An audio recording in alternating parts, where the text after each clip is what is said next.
People say they come outside, they talk about their life and the kind of person the Wigwe be, which will keep me saying, this is all we live for.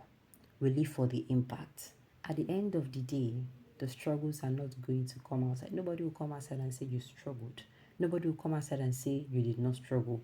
Nobody will say you were given birth to with a silver spoon. Nobody. It is the impact we make that will actually, stay with people, or will make us, that will determine, but how we are fondly remembered. So Adeboye, that is the GO of the RCCG, came outside and said, WIGWE'S philanthropy dedication to the gospel message is exemplary. WIGWE'S philosophy and dedication to gospel message is exemplary, Adeboye speaks. The General Overseer of the Redeemed Christian Church of God, Pastor Enoch Adeboye, has hailed the late Chief Executive Officer of the Access Holding PLC, Herbert WIGWE, has hailed the late Chief Executive Officer of Access Holdings PLC, Herbert WIGWE, for his philanthropy and dedication to the gospel.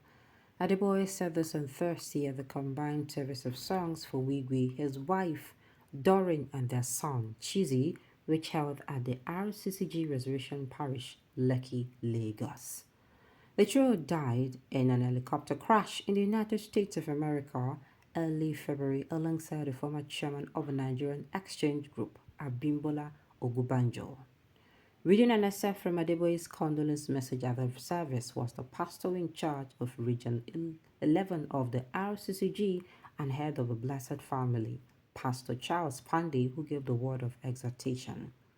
Adeboye's message partly read, and I quote, Dr. Wigwe was not only an accomplished professional but a fine gentleman possessing a prodigious intellect, admirable personal qualities, and business acumen.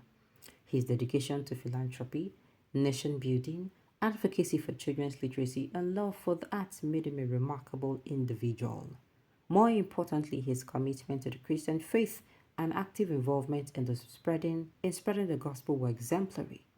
We share in your profound grief during this challenging time. The void left by Dr. Herbert will be felt, and his absence deeply felt by all who had the privilege of knowing him. Paying tribute to the deceased, banking WIGWE'S, the immediate past Vice President of Nigeria, Professor Yemi Osinbajo, recalled that WIGWE never asked him for a favor throughout his 8 years in office. He said, and I quote, I have known him for so many years. I'm not even sure how many years. While I was in office for the entire 8, Herbert called me practically every other month just to say, how are you doing? Never asking for a favor. But 2 months before I left office, he called me and he said he needed to see me. So I thought he must have some issue, and he came with a notebook.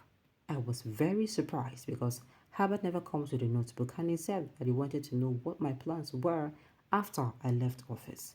I laughed over it and insisted and took note very diligently of everything that I said I wanted to do. Thereafter, he visited me no less than 3 times before I left office. The Thursday before he died, he called me on Tuesday and said he was going to come to see me in Abuja on Thursday, and he did. We spent about 3 hours reviewing practically everything, the university, the philanthropy initiatives he was involved in, everything. Speaking further, Osinbajo said the deceased was one who walked the talk when it comes to friendship.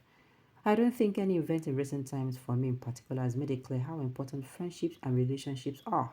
Herbert was the one who walked the talk of brotherhood and friendship, he said. Consoling the bereaved children, the former VP said, no amount of words can heal your heart, but that you're not alone. Okay, but remember that you're not alone in your grief. This tragedy has troubled so many, both young and old. A deep dark cloud hangs over our heart. This event has confronted me and many of us with our own mortality. One thing I'd like you to know, especially the children. The manner of death is not as important to God. John was beheaded. Stephen was stoned to death. Elisha died of an ailment. What is important to God is the difference between dying and perishing. After the series of events in Lagos, activities will move to River State for the Christian Week wake up on Friday at WIGWE University, Isiokpo, followed by a combined funeral service on Saturday at RCCG Lion of Judas Parish, Isiokpo, and then a private interment ceremony. The final event is the outing service on Sunday at the RCCG Lion of Judas Parish, Isiokpo.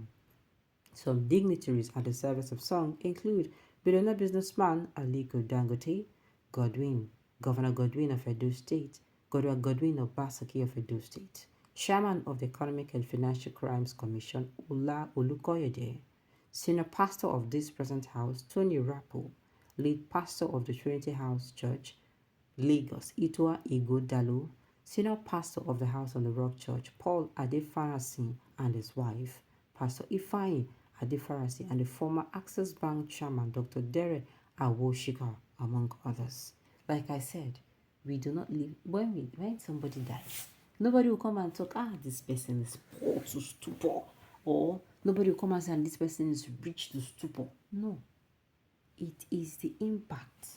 The thing is, from everything I'm gathering, though we have made it, I don't know, in this part of the world, to always, to talk about people when they die. That is why my advice is, it is high time we start celebrating people while they are alive.